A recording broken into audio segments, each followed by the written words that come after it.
मैं और आप आमलेट बनाते हैं? हाँ, बनाते हैं? पसंद है आप लोग को? ओके, आमलेट बनाते हैं ना? कैसे करते हैं? आमलेट बनाते हैं तो क्या करते हैं? पहले अंडे को तोड़ते हैं, फेंटना तो बाद में आएगा, पहले तोड़ना आएगा। बिना तोड़े फेंटेंगे कैसे? गोल गोल घूमेगा। तो पहले उसे तोड़ा जाता है। आपको मालूम, जब आप अंडे को तोड़ते हैं तो एक जीवन जो उसके अंदर होता है ना, वो समाप्त होता है। आपको तो ताजा ताजा आमलेट मिल जाता है, पर वही अंडा जिसे आप बाहर से तोड़ते हैं, है ना, उसके अंदर जीवन जो होता है वो नाश होता है। पर वही अंडा अगर भीतर से टूटता है तो एक जीवन की शुरुआत होती है। आपको मालूम, जब बच्चा अंडे से निकलता है तो कैसे फूटता है? अंदर से। मेरी बात समझ में आ रही है? अंदर से फूटता है तो एक जीवन की शुरुआत होती है। खुदा के लोगों, एक वंडरफुल बात आपसे शेयर करना चाहता हूं। ऐसे ही मेरा और आपका जीवन है। जब ये बाहरी रीति पर टूटता है तो क्या होता है? हम एक दिखावे में चले जाते हैं, है ना।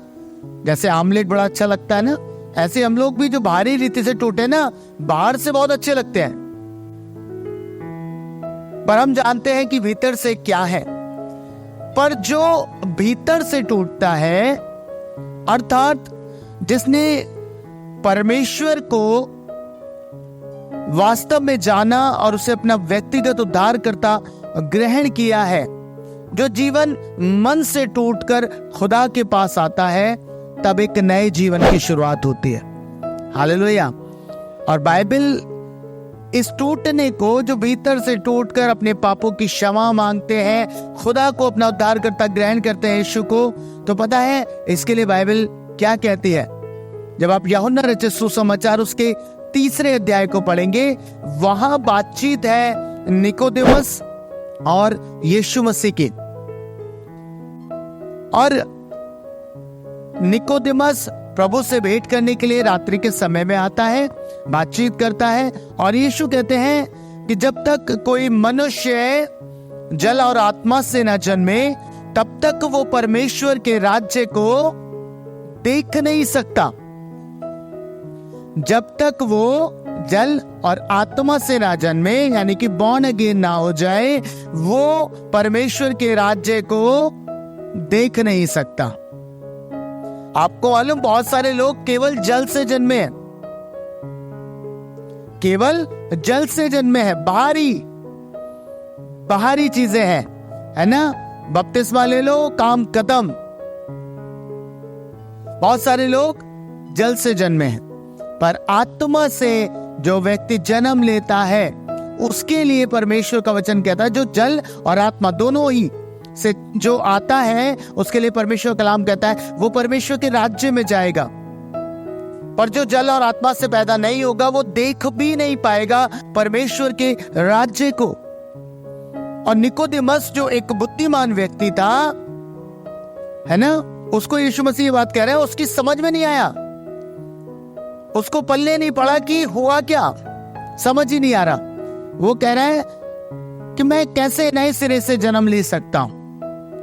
आप समझ रहे हैं? यीशु मसीह ने जब कहा ना, नए सिरे से जन्म लेना आवश्यक है, जब तक कोई मनुष्य नए सिरे से ना जन्मे, अर्थात आत्मा और जल से ना जन्मे, वो परमेश्वर के राज्य को नहीं देख सकता। और जब वो ये कहता तो वो कंफ्यूज होता है, कहता है क्या मैं वापस से अपनी माता के गर्भ में जाऊंगा? यीशु मसीह कहते हैं तो इतना बुद्धिमान होकर, है ना, समझ नहीं रखता, और वो उसे बताते हैं कि आत्मा से जन्म लेना कैसा है। हालेलुया। और आपको आज मैं बताना चाहता हूं, जो भीतर से टूटता है, मन से पश्चाताप करता है, वो बॉर्न अगेन एक्सपीरियंस को पाता है, वो नए सिरे से जन्म लेता है। हालेलुया। यानी कि वो जीवन अंदर से टूटकर बाहर आता है, इसलिए वो परमेश्वर के योग्य है।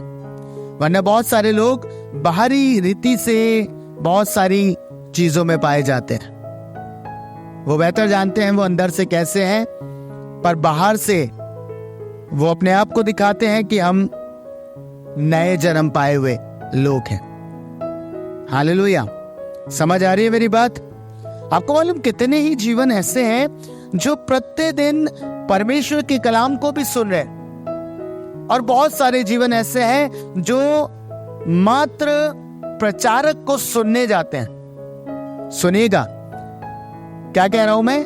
बहुत से जीवन ऐसे हैं जो मात्र प्रचारक को सुनने जाते हैं, और इसलिए जब वो प्रचारक को सुनने जाते हैं तो वो उनके भीतर कमियों को पाते हैं, वो उनके भीतर फॉल्ट्स को पाते हैं।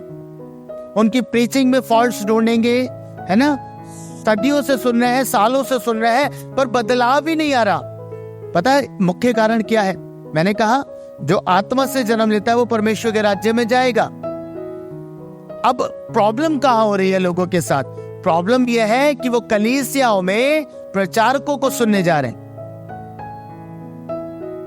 और जब प्रचारकों को सुनते हैं वो सुन के उनके अंदर फॉल्ट्स ढूंढते हैं, उनकी कमियों को ढूंढते हैं, और इसलिए कोई बदलाव नहीं आता। पर जो पवित्र आत्मा को सुनने जाता है, जो परमेश्वर के शब्द को सुनने जाता है, वो भीतर से टूटता है। हालेलुया। कितनों को ये मालूम है जब लोग ये निर्णय करके जाते हैं भवन में या उपस्थिति में परमेश्वर की कि आज प्रभु मुझसे बात करना, खुदावन आज मुझसे बात करना, अपने वचन से मुझसे बात करना, वो किसी को नहीं देखते कि बोलने वाला कौन है। बहुत सारे लोग जो परमेश्वर के पास आते हैं अन्य जातियों से, उन्हें तो पता ही नहीं कि कौन प्रचार कर रहा है, कौन क्या कह रहा है, पर पता है वो सिर्फ अपने लिए कुछ पाने जाते हैं कि प्रभु आज मेरी परिस्थितियों में मुझसे बात करना। और जो लोग ऐसे जाते हैं ना, और जब वर्ड वो सुनते हैं, वो रिसीव करते हैं, आपको मालूम है उनका जीवन भीतर से चेंज हो जाता है, उनका हार्ट बदल जाता है। समझ पा रहे मेरी बात? मेरा मतलब क्या है कहने का? अगर आप पवित्र आत्मा के शब्द को सुनने जाएंगे तब आपका जीवन बदलेगा, वरना आप लोगों के अंदर कमियां ढूंढते रहेंगे, प्रचार में कमियां ढूंढते रहेंगे, और चीजों में कमियां ढूंढते रहेंगे, पर आपके अंदर बदलाव नहीं आएगा। आपने देखा इसीलिए लोग इतने सालों से चर्चेस में जा रहे हैं, इबादत में जा रहे हैं, पर परिवर्तन नहीं आ रहा, बल्कि उनका हृदय कठोर हो जाता है। क्यों? क्योंकि वो इतने सालों से मात्र प्रचारकों को सुनने जा रहे हैं, और जो व्यक्ति प्रचारकों को सुनने जाता है वो उसके अंदर कमियां ही पाएगा, क्योंकि वो मनुष्य है। पर जो खुदा के शब्द को सुनने जाता है, वो एक वचन से उसका मन बदल जाता है, एक वर्ड से। हालेलुया। सुना है ना, जब आप आते हैं कई बार बहुत निराशाओं में, बहुत तकलीफों में, बीमारियों में आते हैं खुदा के पास, और आपकी लाइफ से परमेश्वर का वचन बात करता है, तो क्या होता है? आपकी जिंदगी बदल जाती है। हालेलुया। आप खुदा को गंभीरता से लेने लगते हैं, गंभीरता से उसके पीछे चलने लगते हैं। पर बहुत से जीवन है जो परमेश्वर की बातों को नहीं समझते, प्रभु के वाणी को नहीं समझते। अगर आप पढ़ेंगे 1 कुरिन्थियों उसका 2 अध्याय और उसका 14 वचन, परमेश्वर का कलाम कुछ कहता है। परंतु शारीरिक मनुष्य परमेश्वर की आत्मा की बातें ग्रहण नहीं करता, क्योंकि वे उसकी दृष्टि में मूर्खता की बातें हैं। क्योंकि शारीरिक मनुष्य आत्मा की बातों को ग्रहण नहीं करता, क्योंकि वो उसकी दृष्टि में मूर्खता की बातें हैं। आपको मालूम, आत्मिक बातें केवल वही समझ सकता है जो व्यक्ति आत्मिक है। मैंने कहा हम प्रचारकों में, लोगों में फॉल्ट्स ढूंढते हैं। कारण क्या है? क्योंकि कुछ बातें हमारी समझ से परे हैं, हम उन्हें आत्मिक रीति से जान पाते हैं। बाइबल के अंदर एक व्यक्ति का जिक्र पाया जाता है, शमौन जादूगर। और ये जो व्यक्ति था, आपको मालूम, इसका जीवन बदला तो जरूर, पर कैसे? बाइबल कहती है ये भी जादू टोना करता था, ये बड़े बड़े काम दिखाया करता था, लोग इन्फ्लुएंस होते थे। और जब लोग इन्फ्लुएंस होते थे तो इसकी तारीफ किया करते थे। लेकिन वहां पर जब फिलिप्पुस पहुंचा, उसने प्रभु का प्रचार किया और दुष्ट आत्माओं को निकालते हुए इसने देखा और बड़े बड़े काम इसने देखे। तो बाइबल कहती है लोगों ने विश्वास किया, उन्होंने बपतिस्मा लिया और इस व्यक्ति ने भी विश्वास किया, बाइबल कहती है, और बपतिस्मा लिया। अब सुनिएगा आगे क्या हुआ। परमेश्वर के दास लोग वहां आते हैं लोगों के लिए प्रार्थना करने की वो पवित्र आत्मा का वरदान पाए। अब बाइबल में लिखा है जब वो लोग आते हैं और ये जो शमौन था ये देखता है कि अरे हाथ रखने से पवित्र आत्मा मिलता है। अब ये क्या करता है, ये जाता है डिसाइपल्स के पास और रुपया देता है, कहता है मुझे भी ऐसे सामर्थ दो कि मैं भी हाथ रखूं तो पवित्र आत्मा मिल जाए। आपको मालूम है कर्नल था, है ना, शारीरिक था। अब जब ये शारीरिक है तो ये आत्मा की बात समझ ही नहीं पा रहा कि पवित्र आत्मा के वरदान को रुपए से, पैसे से नहीं खरीदा जा सकता, है ना, पर क्योंकि शारीरिक है समझ ही नहीं आ रहा। पैदा तो हो गया पर कैसे हुआ है, अभी आत्मा से जन्म नहीं हुआ है। सुनिएगा, आत्मा से पैदा नहीं हुआ, बपतिस्मा ले लिया पर क्या है, बाहरी रीति से टूटा है, इसलिए जीवन की शुरुआत नहीं हुई। हालेलुया। इसीलिए जाता है, कहता है मैं रुपया देऊंगा, तुम मुझ पे हाथ रखो और मुझे वरदान दो कि मैं भी जब किसी के ऊपर हाथ रखूं तो पवित्र आत्मा वो लोग पाले। क्या परमेश्वर के दान को रुपए पैसे से खरीदा जा सकता है? हालेलुया। आज आप देखिए चारों तरफ दुनिया में क्या चल रहा है। हाँ, पैसों से परमेश्वर की चीजों को बेचा भी जा रहा है आज के संसार में। मैं कई बार सोचता हूं प्रभु मुझे आज लोग ऐसे ही दिखते हैं जैसे ये शमौन था, ये पैसे लेके गया था कि मुझे वरदान दे दो, और पता है उन लोगों ने मना कर दिया। सच्चे डिसाइपल्स थे, सच्चे नबी थे, इसलिए मना कर दिया। कहते हैं नहीं, तेरे दान तेरे साथ नाश हो, मन फिरा, प्रार्थना कर कि प्रभु इसका लेखा ना ले। पर आज क्या हो रहा है, आज लोग पैसा लेके जाते हैं, बड़े बड़े नबी, बड़े बड़े परमेश्वर के दास जो कहलाते हैं वो हाथ रखते हैं पैसा लेके। आपको मालूम, हाथ रख के दुआएं करते हैं, पैसा लेते, बड़ी बड़ी रकम लेके दुआएं कर रहे हैं। आजकल बहुत चलन में है ले हैंड, और वो भी पैसा लेके। खुदा के लोगों, ऐसे लोगों से बहुत सावधान रहने की जरूरत है। बाइबल कहती है परमेश्वर का दान नहीं बेचा जा सकता। ये परमेश्वर का दान है, सेंत मेंत उसने दिया है आपको। अगर आप इससे बिजनेस करेंगे तो परमेश्वर इन सारी बातों का लेखा लेगा। आज दुनिया इस चीज में लग चुकी है, पर आप लोगों से कहना चाहता हूं आप लोग को ये नहीं करना, है ना। भेड़ चाल में मत चलिएगा कभी भी कि अरे वहां बहुत भीड़ है, वहां जाना चाहिए, ऐसा करना चाहिए। परमेश्वर का वचन ये नहीं सिखाता। हमें परमेश्वर के वचन का ज्ञान होना चाहिए, क्या ये बातें परमेश्वर की ओर से हैं या नहीं है। 50,000, 30, 25,000 और हाथ रख रहे, क्या लाभ हो रहा है? समझ पा रहे, नहीं समझ पा रहे? आपको भीतर से जन्म लेने की आवश्यकता है। ये आत्मिक नहीं हुआ था, इसलिए ये बेवकूफी कर रहा था। और आज भी बहुत सारे लोग ऐसे हैं जो अब तक आत्मा से नहीं जन्मे हैं। आत्मा से जन्म लेना मतलब भीतर से टूट कर खुदा को जानना। अब बहुत से जीवन ऐसे हैं जो अभी तक भीतर से टूटे ही नहीं हैं। उन्हें इसलिए आत्मा की बातें समझ नहीं आती। आपको मालूम है आत्मिक बातें क्या है? परमेश्वर के वचन में बहुत सारी चीजों की मनाही है, पर एक दासी जब आपको समझाता है ना आत्मिक रीति पर कि आपको ये नहीं करना, तो उनकी समझ नहीं आती। मैंने एक दिनों मेरी एक बहन थी, उनके ससुर साहब से बात हो रही थी और वो मुझे बैठ के बस एक बात बताने लगे, ये वाला प्रचारक ऐसा है, ये ऐसा प्रचारक है। मुझे तो मजा ही नहीं आता, मुझे तो मजा ही नहीं आता। हमारे यहाँ चर्च में भी आते हैं, बहुत सारे आते हैं, हम बहुतों को सुनते हैं, पर मजा नहीं आता। मुझे एक ही प्रचारक पसंद है। उन्होंने अपने फेवरेट प्रचारक का नाम बताया जिन्हें वो टीवी पे सुनते थे।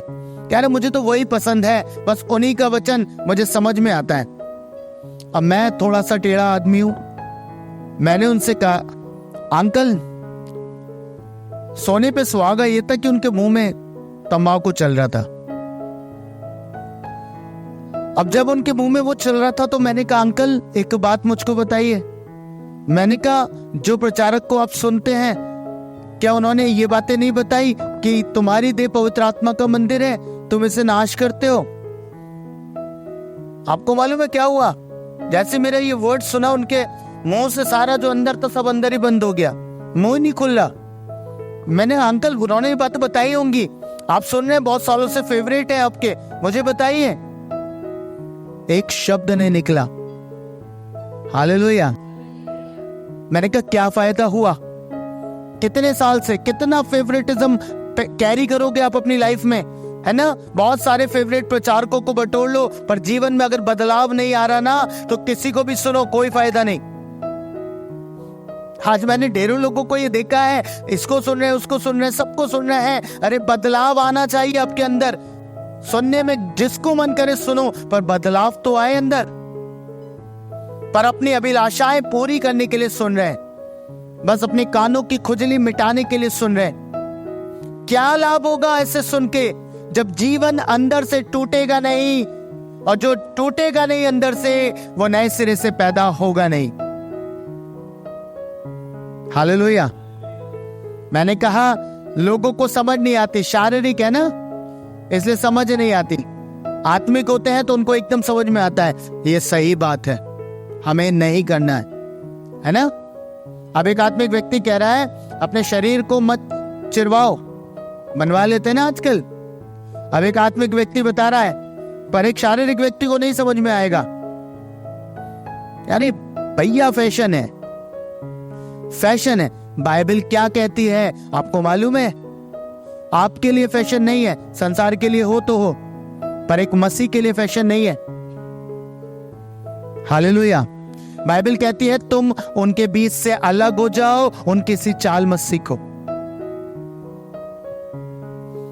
क्योंकि हम आत्मिक हैं, हमें समझ नहीं आता, है ना? सॉरी, हम शारीरिक है, हमें समझ नहीं आता। जिस दिन आत्मिक हो गए उस दिन बहुत सारी चीजों की कुर्बानी करनी पड़ती है। हालेलुया। आपको मालूम एक आत्मिक जीवन बहुत सताव को सहता है, उसे बहुत सारी चीजें त्याग करनी पड़ती है। नफरत किसी से कर नहीं सकता, बुराई नहीं कर सकता, फंस तो गया है, और बिना कहे रह भी नहीं सकता। अब उसे कहना भी है, जो प्रभु ने कहा है वो कहना भी है। हालेलुया, है ना? भैया बड़ी मुसीबत में डाल रहे हो। यस, बाइबल कहती है, बाइबल का वचन ये बात बताता है कि यदि कोई व्यक्ति अपराध में है और तू उसको जाकर ना चिताए तो वो तो अपने अधर्म में पड़ा वो मर जाएगा, पर उसके सारी बातों का लेखा मैं तुझसे लूंगा। प्रभु फंस गए। आसान नहीं है, सेवका ही आसान नहीं है। प्रभु ने आपको खिलाया है ना, मन्ना खा रहे हो, बाइबल पढ़ रहे हो, सब कुछ कर रहे हो, किस लिए कर रहे हो? लोगों को बचाने के लिए। बाइबल कहती है अगर नहीं बताओगे तो परमेश्वर उसका लेखा आपसे लेगा। और प्रचारक अपना काम पूरा करते हैं, उसके बाद आप नहीं सुनोगे तो और भयंकर है, तब आपको भी लेखा देना पड़ेगा भाई। फिर तो मैं छूट जाऊंगा, पर आपसे परमेश्वर लेखा लेगा कि तेरे को तो सुनाया गया था, तेरे को तो बोला गया था वचन, पर तूने मन नहीं लगाया। हालेलुया। तो बाइबल क्या कह रही है? आपको नए सिरे से जन्म लेना आवश्यक है। आज के इस संसार से जो फेवरेटिज्म से भरा हुआ है, बाहर निकल के आइए और अपने कानों को परमेश्वर के वचन की ओर लगाइए। परमेश्वर के कलाम की ओर अपने कानों को लगाइए, तभी आप परमेश्वर में आत्मिक रीति पर बढ़ सकते हैं। हालेलुया। जब तक आपके जीवन में अंदर से बदलाव नहीं आएगा, आप चीजों को नहीं बदल सकते। संसार में जो बुराई पाई जाती है उनको बदल नहीं सकते आप।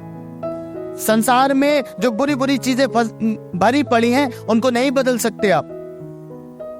आपको मालूम, परमेश्वर का वचन कहता है, पौलुस के हृदय परिवर्तन की बात, एक एनकाउंटर उसका प्रभु से हुआ, बाइबल कहती है वो अंदर से टूट गया, वो अंदर से टूटा और एक नए जीवन की शुरुआत हुई। हालेलुया। और आपको मालूम, जो व्यक्ति अंदर से टूटा वो अद्भुत काम करता है, वो खुदा के लिए अद्भुत काम करता है। आप जो बाइबल के अंदर पौलुस की पत्रियां पढ़ते ना, जगह जगह जगह उसने संसार को हिला दिया। कैसे? क्योंकि वो भीतर से टूटा था, अंदर से टूटा था, एक नए जीवन में प्रवेश किया था। और वो नया जीवन जो वो कैरी करता था, उसी नए जीवन को उसने लोगों के अंदर इंपार्ट किया।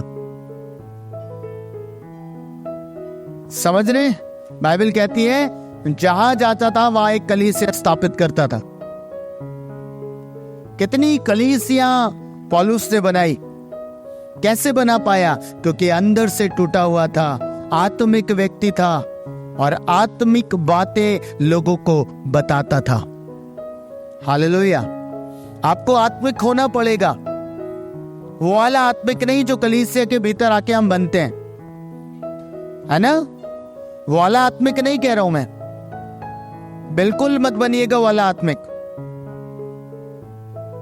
आपको मालूम है, दो तरीके के लोग थे। परमेश्वर ने जब हाबिल की भेंट को ग्रहण किया और केन की भेंट को ग्रहण नहीं किया, और उसने कारण भी बताया। आप वहां देखेंगे दो प्रकार के, दो भाई थे ना, और आज संसार में इसी प्रकार के दो तरीके के लोग पाए जाते हैं। एक वो भेंट क्योंकि केन भी लाया था और भेंट हाबिल भी लाया था। समझ रहे ना? भेंट दोनों लाए थे। परमेश्वर ने एक को स्वीकार किया और एक को नहीं किया। एक की भेंट स्वीकार नहीं की गई। कारण क्या है? ये आज की जनरेशन को प्रकट करते हैं। कुछ ऐसे हैं जो परमेश्वर के सम्मुख आते हैं, पर किस रीति पे आते हैं?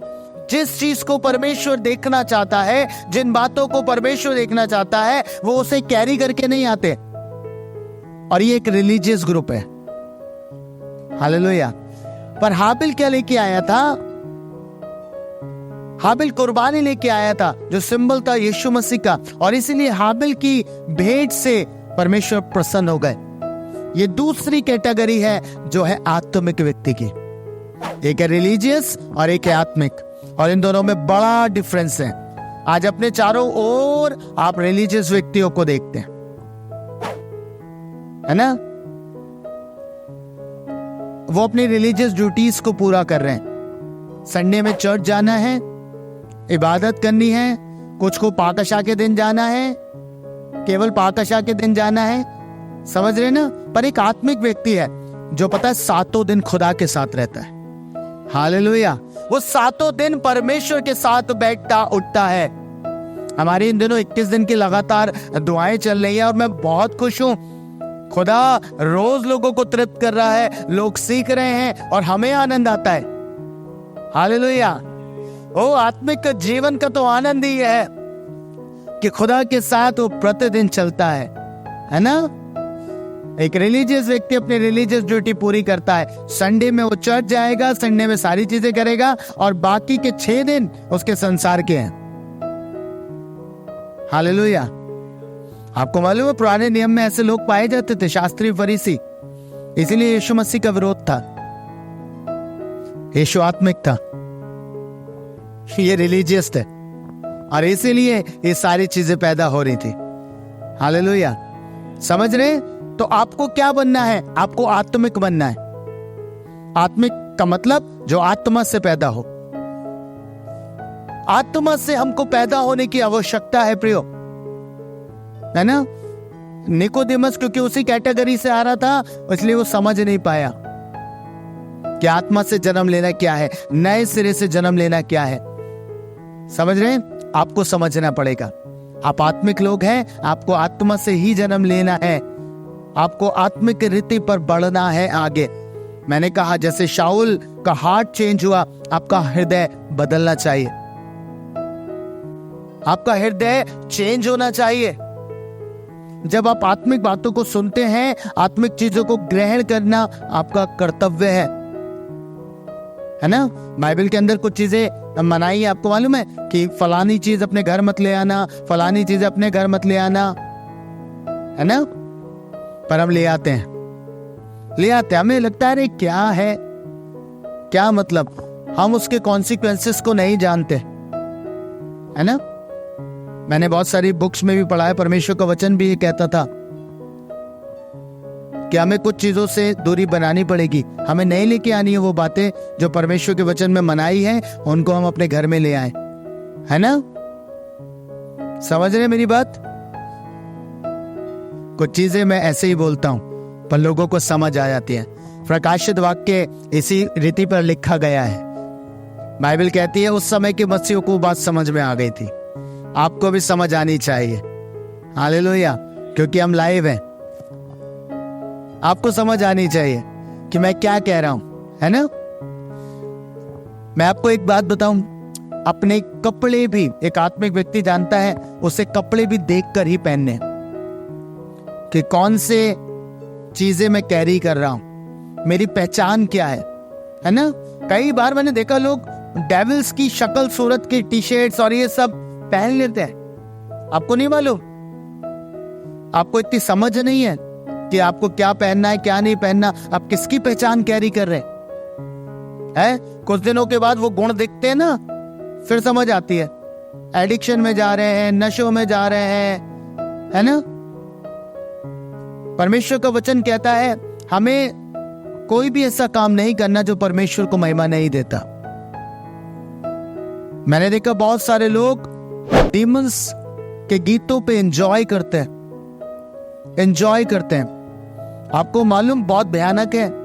एक भाई ने मुझको आके बताया था वो पोजेस हो गया था। आपको मालूम,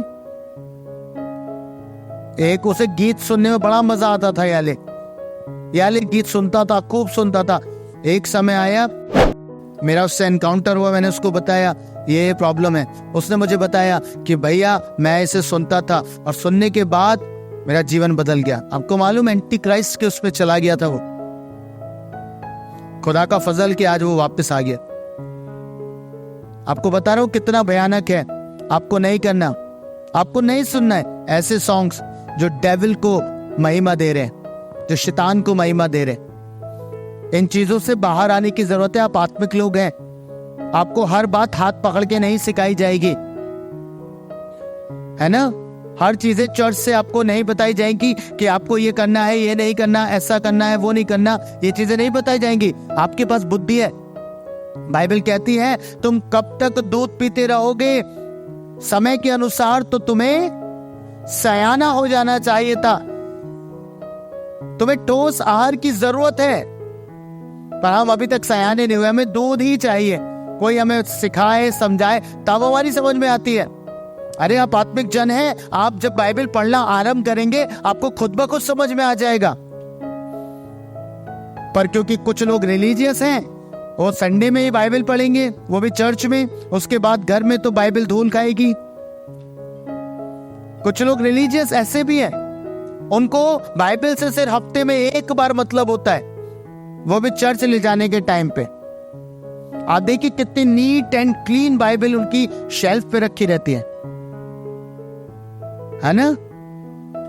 साफ बाइबल, किसी ने कहा, एक कोट था, साफ बाइबल गंदे मसीह।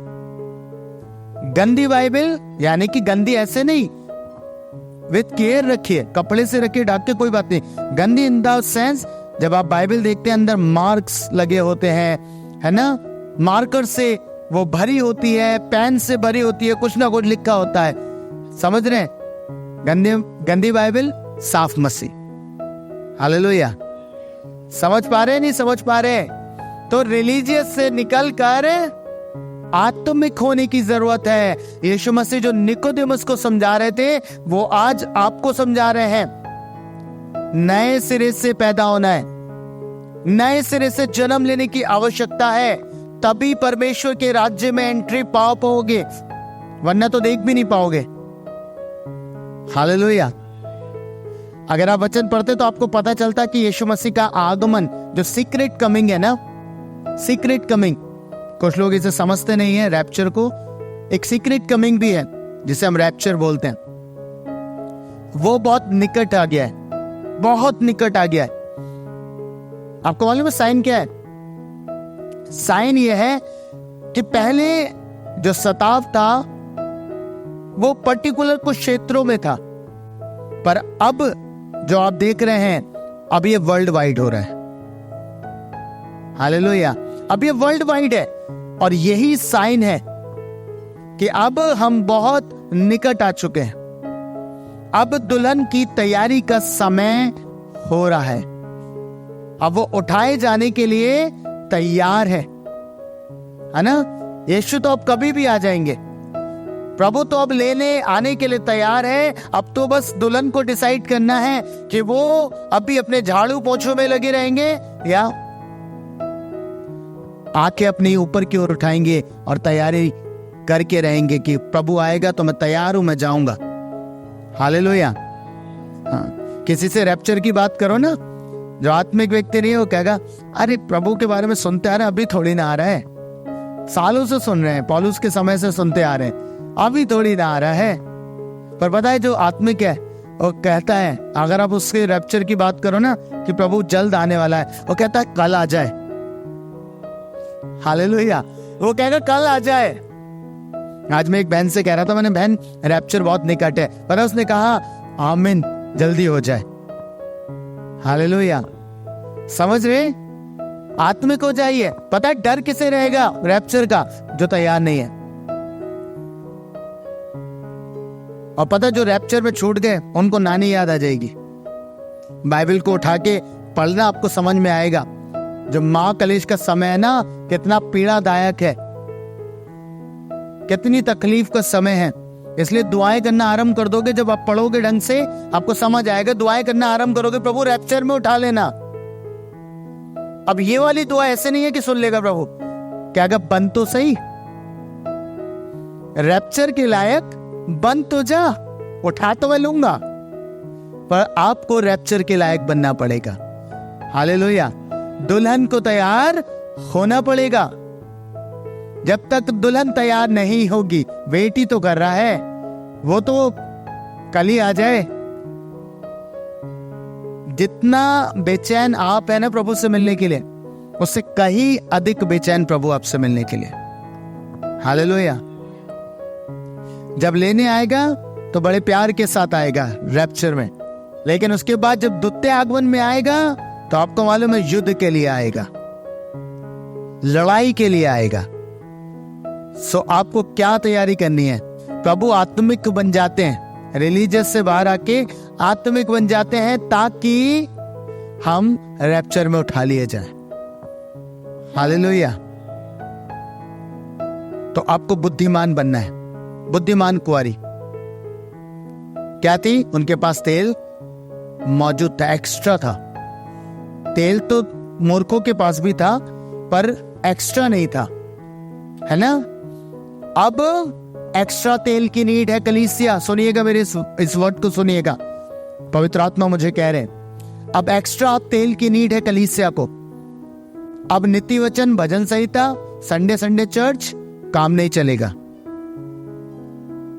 अब आत्मिक बनना है, और आत्मिक का मतलब है एक्स्ट्रा तेल लेके चलना है, एक्स्ट्रा संगति परमेश्वर के साथ, एक्स्ट्रा परमेश्वर के साथ बैठना, फास्टिंग करना, प्रेयर करना, है ना, संगतियां करना, चाहे ऑनलाइन हो ऑफलाइन हो, डजंट मैटर, बस खुदा जुड़ना है, टाइम निकालना है ना।